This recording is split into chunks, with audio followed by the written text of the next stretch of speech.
Letukan Gus Dur jadi kenyataan, kontroversi Amin Rais jadi gelandangan politik. Penulis, Agus Oloan. Hati-hati terhadap karma, karena karma itu akan menimpa diri orang yang berbuat tidak benar dengan mempersangkakan dan menuduh orang lain sehingga orang lain itu mendapatkan hukuman atas perbuatan yang belum tentu benar seperti yang dituduhkan. Seperti halnya Pak Ahok yang disangkakan menistakan agama. Padahal dalam ceramah beliau itu ada niat baik yang digunakan untuk mengedukasi warga yang jangan mau dibodohi dalam memimpin pejabat pemerintah dengan dalil-dalil tertentu. Itu saja, tidak lebih. Namun diplesetkan hingga demo berjilid-jilid dan sukses menggiring opini hingga menjadi pembenaran dan mempengaruhi proses hukum, sehingga hukum taat kepada pendemo dan menjatuhkan hukuman sesuai dengan permintaan pendemo. Namun akhirnya, satu persatu pelaku utama demo besar-besaran dan berjilid-jilid itu mendapatkan karma setimpal, bahkan ada lebih dari apa yang dia perbuat. Jadi hati-hatilah terhadap karma. Nah, cerita sejarah juga berputar untuk mengembalikan atau membalikkan fakta karma yang telah diperbuat oleh seseorang atau berbagai orang di masa lalu, dan mendapatkan bagian karma di masa sekarang. Contoh konkretnya pada diri Amin Rais. Kenalkan Amin Rais. Wah, entah kenapa 2 episode terakhir ini saya banyak mengulas manusia yang satu ini. Padahal melihat usianya, tidaklah pantas kita mengungkapkan lagi buah dari karma yang dia perbuat. Namun untuk memuaskan publik, maka tidak salah agar belang Amin Rais ini terungkap dan rakyat Indonesia tidak termakan, apalagi terhasut dari provokasi-provokasi dia ini, khususnya pada pemerintahan Pak Jokowi. Jadi ceritanya seperti ini, kisah yang membuat Amin Rais mungkin terkena karma celetukan almarhum Gus Dur, kala dia harus menerima pil pahit digulingkan oleh Amin Rais kala itu.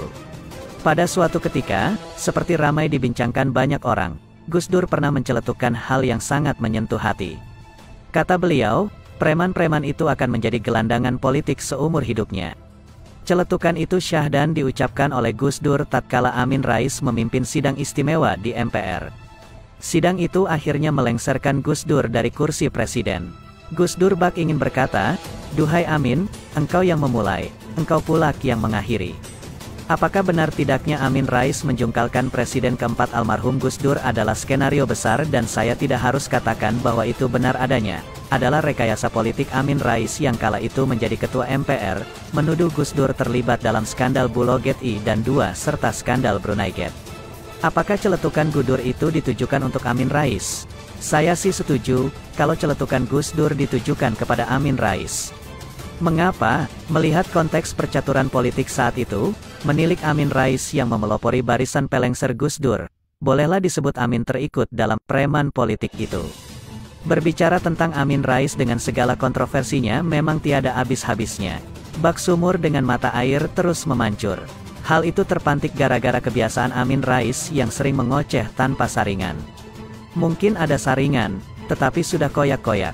Jadi, begini ceritanya. Tepat ketika saya merayakan hari kelahiran ke-23, tanggal 10 November tahun 1998, 4 tokoh berunding di Ciganjur. Gus Dur, Amin Rais, Megawati, dan Sri Sultan Hamengkubuwono. Mereka bercakap-cakap soal akan dibawa kemana gerbong reformasi. Percakapan hangat itu akhirnya menghasilkan 8 butir pernyataan. Isinya tentang pokok pemikiran reformasi. Namanya keren, Deklarasi Ciganjur. Dari situ terlihat, Gus Dur dan Amin Rais bisa bercakap-cakap dengan hangat. Pada saat gencar-gencarnya wacana tentang pemilihan presiden, Amin Rais menggalang poros tengah. Calonnya, Kiai Haji Abdurrahman Wahid. Ya, poros tengah akan mengusung Gus Dur sebagai calon presiden pada sidang umum MPR. Saya akan tercatat dalam sejarah modern sebagai politisi penipu jika pencalonan Abdurrahman Wahid hanya taktik dari saya belaka untuk berbalik merebut kursi presiden, kata Amin Rais.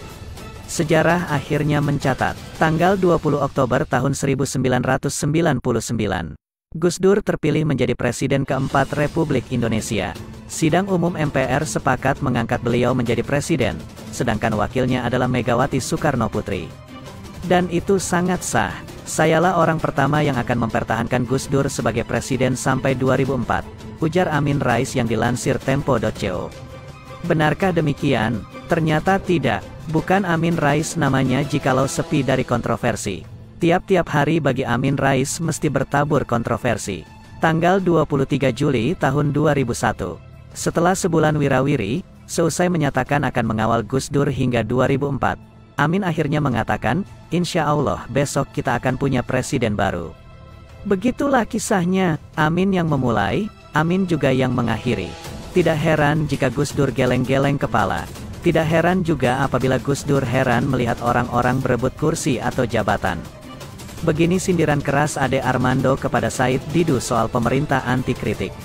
Sebelumnya, Said Didu menilai kondisi NKRI sedang tidak baik-baik saja. Alasannya, tokoh-tokoh yang menyampaikan kritik ke pemerintah seolah terancam dua hal, diserang buzzer atau dipenjara. Jika Pak JK @Pak_JK sudah tidak tahu cara kritik yang aman, Pak @Kiangikwik sudah ketakutan, Pak @M_Din Syamsuddin sudah seenaknya dicap radikal, Pak @Ramli Rizal, Pak @Sujiwotejo, Bu @Susi Pujiastuti jadi bulan-bulanan buzzer dan banyak tokoh dibui karena kritik. Apakah NKRI masih baik-baik saja? Kata Said Didu di akun Twitternya. Akademisi Ade Armando merespons keluhan Said Didu soal pemerintah yang anti kritik. Dia meminta Said Didu tak berlebihan dalam menyikapi serangan yang bertebaran di media sosial.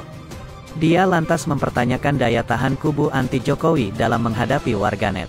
Buzzer itu kan masyarakat sipil. Senjatanya cuma tulisan. Masa kubu anti Jokowi segitu lemahnya menghadapi suara warga internet? Jangan cengeng balasnya lewat akun Twitter.